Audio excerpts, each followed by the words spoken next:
God. Hi friends, எல்லாருக்கும் வணக்கம். Big Boss season 9 எப்போ எப்போ அப்படின்னு சொல்லிட்டு எல்லாரும் ஆர்வமா எதிர்பார்த்துட்டு இருந்தோம் இல்லையா? அந்த டைம் தான் ஐ லோகோவ வெளியிட்டாங்க. இதான் சீசன் 9ஓட ஐ லோகோ அப்படின்னு சொல்லிட்டு வெளியிட்டாங்க. அதுக்கே ஏகப்பட்ட கமெண்ட்ஸ். ஒரு சிலர் நல்லா இருந்துச்சுன்னாங்க, ஒரு சிலர் நல்லா இல்ல அப்படின்னாங்க. ஓகே, நமக்கு ஐ லோகோவாங்க முக்கியம். அடுத்தது பார்த்தோம் அப்படின்னா, ஆமா கூடிய விரைவில ஸ்டார்ட் பண்ண போறோம் அப்படின்னு சொல்லிட்டு ஒரு ப்ரோமோ வந்துச்சு. விஜய் சேதுபதி சார் வந்தாரு. சோ இதுலயுமே ஹோஸ்ட் அவர் தான் அப்படின்னு சொல்லிட்டு கன்ஃபார்ம் பண்ணிட்டோம். இப்போ 2 டேஸ் பிஃபோர் என்ன வந்திருக்கு அப்படின்னா, ஒரு ப்ரோமோ வந்திருக்கு. அதுல என்ன சொன்னாங்க அப்படின்னா, அக்டோபர் 5ல இருந்து ஸ்டார்ட் ஆக போகுது அப்படின்னு சொல்லியிருக்காங்க. ஆமாங்க, நம்ம ஆல்ரெடி சொல்லிட்டு தான் இருந்தோம். அக்டோபர்ல ஸ்டார்ட் ஆகும் அப்படின்னு சொல்லிட்டு. அதே மாதிரி அக்டோபர் 5ல இருந்து பிக் பாஸ் சீசன் 9 ஸ்டார்ட் ஆக போகுது. இதுல யாரெல்லாம் ஃபைனல் கண்டஸ்டன்ட் அப்படிங்கிற லிஸ்ட் ஒண்ணு நம்ம கை கிடைச்சிருக்குங்க. அத பத்தி தான் இப்ப பார்க்க போறோம். சோ யாரெல்லாம் ஃபைனலா பிக் பாஸ் வீட்டுக்குள்ள போக போறாங்க அப்படிங்கிற லிஸ்ட தான் இப்ப பார்க்க போறோம். பார்க்கலாம் ஃப்ரெண்ட்ஸ், வாங்க. ஃபர்ஸ்ட் யாருன்னு பார்த்தோம்னா வினோத் பாபு. இவரு ஒரு சீரியல் ஆக்டருங்க. ஆக்சுவலா இவரும் பவித்ரா ஜனனியும் ஒரு சீரியல்ல நடிச்சிருந்தாங்க. லாஸ்ட் சீசன்ல வந்துட்டு பவித்ரா ஜனனி போனாங்க. அதனாலேயே இவர் வந்து பிக் பாஸ் வீட்டுக்குள்ள போக முடியாத சிச்சுவேஷன். ஏன்னா வந்துட்டு ஹீரோ ஹீரோயின் 2 பேருமே போனா ஓட் வந்து ஸ்ப்ளிட் ஆகும் அப்படிங்கிற ஒரு கன்ஃபியூஷனால இவர் போகல. சோ லாஸ்ட் இயர்ல இருந்து எல்லாருமே இவர் வருவாரா அப்படின்னு சொல்லி எக்ஸ்பெக்ட் பண்ணிட்டு இருந்தோம். சோ இந்த வருஷம் கண்டிப்பா இவர் வராரு அப்படின்னு சொல்லி ஃபைனல் பண்ணிட்டாங்க. இவர் வந்து மல்டி டேலண்டட், பாடுவாரு, நல்லா டான்ஸ் ஆடுவாரு. அது மட்டும் இல்லாம ஒரு ப்ரோக்ராம் நல்லாவே ஹோஸ்ட் பண்ணுவாரு. இந்த மாதிரி ஒரு மல்டி டேலண்டட் பர்சன். அது மட்டும் இல்லாம இவர் வந்து வரப்போறாரா அப்படின்னு தெரியறதுக்கு முன்னாடி இருந்தே வினோத் பாபு வந்தாருன்னா என்னோட ஓட் அவருக்கு தான் அப்படின்னு சொல்லி நிறைய பேர் எக்ஸ்பெக்ட் பண்ணிட்டு இருந்தாங்க. சோ இவர் வரப்போறாரு. சோ இவருக்கு நிறைய ஓட் போடுறதுக்கு ஃபேன்ஸ் பேஸ் நிறைய இருக்கு. ஒருவேளை இவர் டைட்டில் வின்னராக கூட வாய்ப்பு இருக்குங்க. என்ன நடக்குதுன்னு இவர் பிக் பாஸ் வீட்டுக்குள்ள இவர் நடந்துக்கிறத பொறுத்து தான் தெரியும். அடுத்தது 2வது கண்டஸ்டன்ட் யாரு அப்படின்னு சொல்லி பார்த்தோம்னா பாலசரவணன். இவர் வந்து ஒரு காமெடியன், நிறைய படத்துல காமெடியனா நடிச்சிருக்காரு. இப்ப வந்துட்டு இவருக்கு நிறைய திரைப்பட வாய்ப்புகள்லாம் இல்ல, நிறைய இல்ல, சுத்தமாவே இல்ல. சோ என்ன பண்றது அப்படின்னு தெரியாம இவர் முழிச்சிட்டு இருந்த நேரம் வந்துட்டு இந்த மாதிரி ஒரு வாய்ப்பு கிடைச்சிருக்கு. இந்த வாய்ப்பு வந்துட்டு இவரா தேடி போகல. இவர் வந்து விஜய் சேதுபதி கூட பண்ணையாரும் பத்மினியும் அந்த படத்துல நடிச்சிருந்தார் இல்லையா? சோ அது மூலமா விஜய் சேதுபதி தான் ரெக்கமெண்ட் பண்ணி பாலசரவணனை உள்ள கூப்பிட்டிருக்காரு அப்படிங்கிற மாதிரி கேள்விப்பட்டிருக்கோம். இவர் ஒரு நல்ல காமெடியன். இதுக்குள்ள பிக் பாஸ் வீட்டுக்குள்ள எப்படி நடந்துக்க போறாரு அப்படிங்கறத இவர் விளையாடுறத பொறுத்து தாங்க தெரியும். 3வது கண்டஸ்டன்ட் யாரு அப்படின்னு சொல்லி பார்த்தோம்னா ஃபரீனாங்க. இவங்க வந்து லாஸ்ட் சீசன்லயே வருவாங்க அப்படின்னு சொல்லி எக்ஸ்பெக்ட் பண்ணாங்க. இவங்க வந்து பாரதி கண்ணம்மால வில்லி கேரக்டரா நடிச்சிருந்தாங்க. அதுல வந்து ஹீரோ ஹீரோயின் எல்லாருமே பிக் பாஸ் வீட்டுக்குள்ள போயிட்டு வந்துட்டாங்க. சோ லாஸ்ட் சீசன்ல இவங்க வருவாங்கன்னு எதிர்பார்த்தாங்க.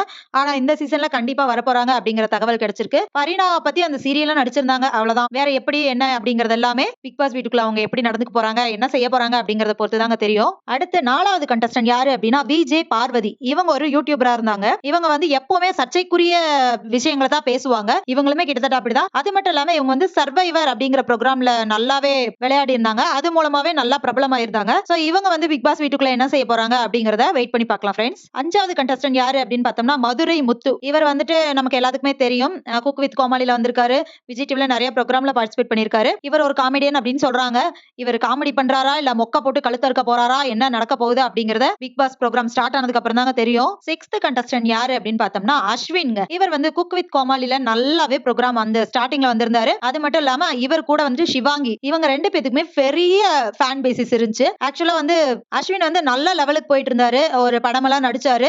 அந்த படம் வெளியீட்டு விழால என்ன பண்ணிட்டாருன்னா வாயை வச்சுட்டு சும்மா இருக்காம கொஞ்சம் உளறிட்டாருங்க. அன்வான்டடா சில விஷயங்கள் பேசினனால அவர் முதல் படமும் கடைசி படமும் ஆயிருச்சு. அதுக்கப்புறம் அவருக்கு பட வாய்ப்புகளே கிடைக்கல. அதனால வந்துட்டு இப்போ பிக் பாஸ் வீட்டுக்குள்ள வந்து நான் வந்து அந்த மாதிரி கிடையாது, நான் ரொம்ப நல்லவன், அன்னைக்கு வந்து ஏதோ ஒரு இதுல பேசினேன், அது பேசினதுக்கு சாரியும் கேட்டாரு, நான் ஏதோ ஒரு இதுல தான் பேசிட்டேன் அப்படின்னு சொல்லிட்டு. ஆனா வந்துட்டு அது யாருமே அதுக்கப்புறம் அது எடுத்துக்கல பெருசா. இப்ப பிக் பாஸ் வீட்டுக்குள்ள வந்துட்டு ஏதோ அவர் நல்லவரு அப்படிங்கிற அந்த பேரை கொண்டு வரணும், அவரோட ஃபியூச்சருக்கு கொஞ்சம் ஏதாவது ஒரு பட வாய்ப்புகள் கிடைக்குமா, இல்ல அவர் வந்து இந்த மாதிரி தானே அவரு அப்படிங்கிற மாதிரி நமக்கு ஏதாவது தெரியுமா அவரை பத்தி அப்படிங்கிறதுக்காக தான் இப்ப பிக் பாஸ் வீட்டுக்குள்ள வர போறாருங்க. அடுத்து இதை முடிச்சுட்டா அது வெளியே போய் நல்ல ஒரு படம் கிடைச்சா நல்லபடியா பேசுங்க பாஸ். அடுத்து 7வது கண்டஸ்டன்ட் யாரு அப்படின்னு சொல்லி பார்த்தோம்னா புவியரசன். இவருக்கு அப்படிதாங்க, இவர் பிக் பாஸ் வராரா இல்லையா அப்படின்னு தெரியறதுக்கு முன்னாடியே புவியரசன் வந்தா என்னோட ஓட் அவருக்கு தான் அப்படின்னு சொல்லிட்டு நிறைய பேர் சொல்லிட்டு இருக்காங்க. இவர் ஒரு சீரியல் ஆக்டர். இவரும் வந்து ஒரு மல்டி டேலண்டட் பர்சன் தான். கிட்டத்தட்ட வினோத் பாபு சொன்னோம்லே அவர் மாதிரியே தான் நல்லா பாட்டு பாடுவாரு, டான்ஸ் ஆடுவாரு, ப்ரோக்ராம் ஹோஸ்ட் பண்ணுவாரு, எல்லாமே பண்ணுவாரு. அண்ட் இவருக்கு இன்னொரு குவாலிஃபிகேஷன் என்ன எக்ஸ்ட்ரா இருக்கு அப்படின்னு சொல்லி பார்த்தோம்னா இவர் வந்துட்டு மிஸ்டர் அண்ட் மிஸ்ஸஸ் அப்படிங்கிற ப்ரோக்ராம்ல பார்ட்டிசிபேட் பண்ணி டைட்டில் வின்னரா இருந்தாரு.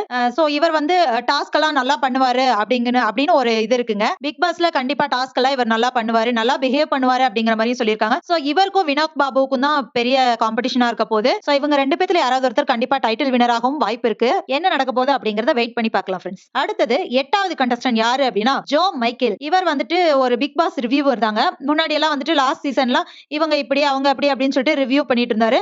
அது மட்டும் இல்லாம மீரா மிதுன் மேல ஒரு கேஸ் போட்டேன் அப்படி இப்படின்னு சொல்லிட்டு கொஞ்சம் பிரச்சனையா இருந்தவர் தான். பிக் பாஸ பத்தி நீங்க ரிவ்யூ பண்ணீங்கல்ல, பிக் பாஸ் வீட்டுக்குள்ள வாங்க, உங்கள பத்தி நாங்க ரிவ்யூ பண்றோம். எப்படி பிக் பாஸ் வீட்டுக்குள்ள நடந்துக்க போறாரு, என்னென்ன கண்டென்ட் நமக்கெல்லாம் கொடுக்க போறாரு அப்படிங்கறது எல்லாமே இவர் பிக் பாஸ் வீட்டுக்குள்ள போன அப்புறம் தான் ஃப்ரெண்ட்ஸ் தெரியும். அடுத்து 9வது கண்டஸ்டன்ட் யாருன்னு பார்த்தோம்னா யுவன் மயில்சாமி. இவர் வந்துட்டு மயில்சாமி சாரோட பையன். இவரும் வந்து தங்க மகன் அப்படிங்கிற சீரியல்ல நடிச்சிட்டு இருக்காரு. இவரை பத்தி வேற எதுவும் பெருசா சொல்றதுக்குலாம் அந்த சீரியல்ல நல்லா நடிச்சிட்டு இருக்காரு அவ்வளவுதான். சோ இவரை பத்தி வேற ஏதாவது நம்ம தெரிஞ்சுக்கணும், இவர் வந்து அடுத்து இனி படத்துக்கு போகணும் அப்படிங்கிற மாதிரி அடுத்தடுத்து இவரோட ஃபியூச்சர்ல செட்டில் ஆகணும் அப்படிங்கிறதுக்காக பிக் பாஸ்க்கு வந்திருக்காரு. இங்க வந்து இவரோட சரியான முகத்தை பார்த்தோம் அப்படின்னா தான் அடுத்து இவரோட ஃபியூச்சர் எப்படி இருக்கும் அப்படிங்கறது தெரியும். சோ பிக் பாஸ் வீட்டுக்குள்ள இவர் எப்படி நடந்துக்க போறாரு, எப்படி விளையாட போறாரு அப்படிங்கறத பொறுத்திருந்து பார்க்கலாம் ஃப்ரெண்ட்ஸ். அடுத்த கண்டஸ்டன்ட் யாருன்னு பார்த்தோம்னா அரோரா. இவங்க வந்துட்டு கிளாமரா நிறைய போட்டோஸ் போட்டு சின்ன வயசு பசங்களை வந்து ஆல் டைம் பதட்டத்திலே வச்சிருக்காங்க.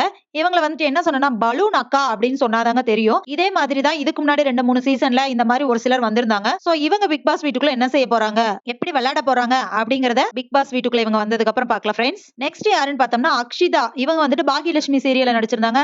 ரொம்பவே இன்னசென்ட்டா ரொம்பவே பாவமா இருந்தாங்க. நிஜமாவே அவங்க பாவமா நடிச்சாங்களா இல்ல நிஜமாவே அவங்க அப்படிதானா அப்படிங்கறது வந்துட்டு பிக் பாஸ் சீசன் 9ல அவங்க பார்ட்டிசிபேட் பண்ண போறாங்க இல்லையா, அந்த வீட்டுக்குள்ள அவங்க போனதுக்கு அப்புறம் தெரிஞ்சுக்கலாம் ஃப்ரெண்ட்ஸ். இதுக்கப்புறம் பார்த்தோம் யாருன்னா அமிர்தா ஸ்ரீனிவாசன். இவங்க யாரு அப்படின்னு சொல்லி பார்த்தோம்னா சுசித்ரா இருக்காங்க இல்லையா, அவங்களோட ஹஸ்பண்ட் இருக்காங்களே, எக்ஸ் ஹஸ்பண்ட், அவரோட இப்ப 2வது மனைவியா இருக்காங்க. சோ இவங்க வந்தாங்க அப்படின்னா கான்ட்ரோவர்சிக்கு பஞ்சமே இருக்காதுங்க. சோ எப்படி நடந்துக்க போறாங்க அப்படிங்கறத வெயிட் பண்ணி பார்க்கலாம் ஃப்ரெண்ட்ஸ். அடுத்த கண்டஸ்டன்ட் யாருன்னு பார்த்தோம்னா அஸ்வினி. இவங்க வந்துட்டு தங்கமகன் சீரியல்ல நடிச்சிருக்காங்க. அது மட்டும் இல்லாம 2-3 வெப் சீரிஸ்லயும் நடிச்சிருக்காங்க. இவங்கள பத்தி என்ன நடக்கும், என்ன பண்ண போறாங்க, எப்படி கேம் விளையாட போறாங்க அப்படிங்கறது எல்லாமே பொறுத்திருந்து பார்க்கலாம் ஃப்ரெண்ட்ஸ். நெக்ஸ்ட் யாருன்னு பார்த்தோம்னா பூனம் பஜ்வா. இவங்க லாஸ்ட் 2-3 சீசன் முன்னாடி இருந்தே இவங்க வர போறாங்க அப்படின்னு சொல்லிட்டே இருந்தாங்க. ஆனா இவங்க வரல. இதே மாதிரி ஒரு சீனியர் நடிகை எப்பவுமே வந்துட்டு பிக் பாஸ் வீட்டுக்குள்ள இருப்பாங்க. இந்த வருஷம் இவங்க தான் அந்த சீனியர் நடிகை. சீனியரா என்னங்க இன்னமும் கிளாமரா போஸ்ட் போட்டுட்டு இருக்காங்க, இவங்கள போய் சீனியர் சொல்றீங்க அப்படின்னு நீங்க சொல்றது எனக்கு கேக்குதுங்க. பட் அவங்க சீனியர் தானங்க. சோ இவங்க பிக் பாஸ் வீட்டுக்குள்ள எப்படி கேம் ப்ளே பண்ண போறாங்க அப்படிங்கறத வெயிட் பண்ணி பார்க்கலாம். இதுக்கப்புறம் பார்த்தோம்னா அர்ச்சனா குமார். இவங்க வந்துட்டு ஒரு காமெடி கண்டென்ட்டா தான் வந்துட்டு சோசியல் மீடியால போடுவாங்க, போஸ்ட் பண்ணுவாங்க. இவங்களோட வீடியோ எல்லாமே பார்த்தோம்னா சிரிச்சுக்கிட்டே பாக்குற மாதிரி தான் இருக்கும். வீடியோஸ் தான் சிரிச்சுட்டே பாக்குற மாதிரி இருக்கும். இவங்க எப்படி சீரியஸா இல்ல சிரிச்சுட்டே இருக்க போறாங்களான்னு வெயிட் பண்ணி பார்க்கலாம் ஃப்ரெண்ட்ஸ். அடுத்து பார்த்தோம்னா சிந்தியா வினோலின். இவங்க வந்துட்டு சாண்டி மாஸ்டரோட கொழுந்தியா, அதாவது அவங்க வைஃபோட தங்கச்சி. இவர் வந்து நிறைய இன்டர்வியூல சொல்லியிருக்காங்க சிந்தியா வந்துட்டு ஜாலி டைப் அப்படின்னு சொல்லியிருக்காங்க. ஜாலியா இருந்தாங்கன்னா பிக் பாஸ் வீட்டுக்குள்ளேயும் ஜாலியா தான் இருக்க போறாங்க. அப்படி இருக்க போறாங்களா இல்ல சீரியஸா இருக்க போறாங்களான்னு வெயிட் பண்ணி பார்த்து தெரிஞ்சுக்கலாம் ஃப்ரெண்ட்ஸ். நெக்ஸ்ட் கண்டஸ்டன்ட் யாரு அப்படின்னு சொல்லி பார்த்தோம்னா நம்ம உமர் தாங்க. இவர் குக் வித் கோமாளில பார்ட்டிசிபேட் பண்ணிட்டு இருந்தாரு. இப்ப அதுல இருந்து வெளியே வந்துட்டாரு. இவர் வெளியே வந்ததே பிக் பாஸ் வீட்டுக்குள்ள வரதுக்கு தான் அப்படின்னு நிறைய பேர் சொல்லிட்டு இருக்காங்க. என்னதான் இவர் ஜம்மு காஷ்மீர்ல இருந்து வந்திருந்தாலும் தமிழ் ரொம்ப நல்லாவே பேசுறாரு. குக் வித் கோமாளில ரொம்பவே இன்னசென்ட்டா இருந்தாரு. நிஜமாவே இவர் இன்னசென்ட் தானா இல்ல இவருக்கு இன்னொரு முகம் இருக்கா அப்படிங்கிறது பிக் பாஸ் வீட்டுக்குள்ள போனதுக்கு அப்புறம் தாங்க தெரியும். அவரோட இன்னொரு முகத்தை நாமளும் பார்க்கலாம், வெயிட் பண்ணலாம். பிக் பாஸ் சீசன் 9 ஸ்டார்ட் ஆக வரைக்கும் வெயிட் பண்ணலாம் ஃப்ரெண்ட். ஏகப்பட்ட கண்டஸ்டன்ட் சொன்னா இதுல இவங்களா எதுக்கு அப்படிங்கிற மாதிரி ஒரு சிலர் இருப்பாங்க இல்லையா, அதுல ஒருத்தர் தான் அகோரி கலையரசன். இவர் வந்து என்னங்க செய்ய போறாரு பிக் பாஸ் வீட்டுக்குள்ள அப்படின்னு நீங்க கேட்கலாம். ஏதோ ஒரு காரணம் இருக்குங்க, எல்லாரும் வராங்க அப்படின்னா அந்த இடத்துல ஒரு காரணம் இருக்கும் இல்லையா, அது மாதிரிதான் அகோரி கலையரசன் வரதுக்கு ஏதோ ஒரு காரணம் இருக்கும். அவர் என்ன செய்ய போறாரு அப்படிங்கறதை வெயிட் பண்ணி பார்க்கலாம் ஃப்ரெண்ட்ஸ். சோ இந்த 22 பேரோட லிஸ்ட் தான் வந்திருக்குங்க நமக்கு. 22 பேரா அப்படின்னு நீங்க ஷாக் ஆகுறது எங்களுக்கு தெரியுதுங்க. 24ல இருந்து 25 பேர் வரைக்கும் பார்ட்டிசிபேட் பண்ண போறாங்க.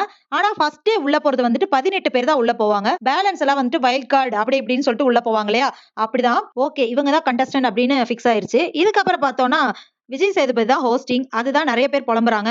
அவரு லாஸ்ட் இயரே வளவளா கொலகொலான்னு பேசிட்டு இருந்தாரு. வீக்கெண்ட் ப்ரோக்ராம்லாம் பார்க்கவே முடியலங்க. ஏகப்பட்ட பிரச்சனைகள் போயிட்டு இருக்கும். ஆனா அவர் அதை பத்தி பேசாம வேற எதையோ பேசிட்டு இருக்காரு அப்படிங்கிற மாதிரி சொல்றாங்க. Vijay Sethupathi sir last year பண்ண தப்ப வந்து திருத்தி இந்த தடவை வந்து கரெக்டா கொண்டு போவாரா இல்ல போன தடவை வந்த மாதிரி அதே தப்ப திருப்பி செய்வாரா அப்படின்னு தெரியலங்க. ஒருவேளை இந்த டைம் அதே மாதிரி இருந்தா இனி வந்துட்டு ஏற்கனவே நிறைய பேர் வந்து வேணாம் இவர் வேணாம் கமல்ஹாசனே கொண்டு வாங்க இல்லாட்டினா வேற யாராவது புதுசா கொண்டு வாங்க அப்படிங்கிற மாதிரி சொல்லிட்டு இருந்தாங்க. போன டைம் அந்த மாதிரி கமெண்ட்ஸ் வந்ததுனால விஜய் சேதுபதி இந்த டைம் வந்துட்டு கொஞ்சம் கரெக்டா இருப்பாரு அப்படின்னு நினைக்கிறேன். இந்த மாதிரி பிக் பாஸ் சீசன் 9 பத்தின நிறைய அப்டேட்ஸ் வந்து தெரிஞ்சுக்கணும்னா நம்மளோட சேனலை ஃபாலோ பண்ணிக்க ஃப்ரெண்ட்ஸ். நன்றி, வணக்கம்.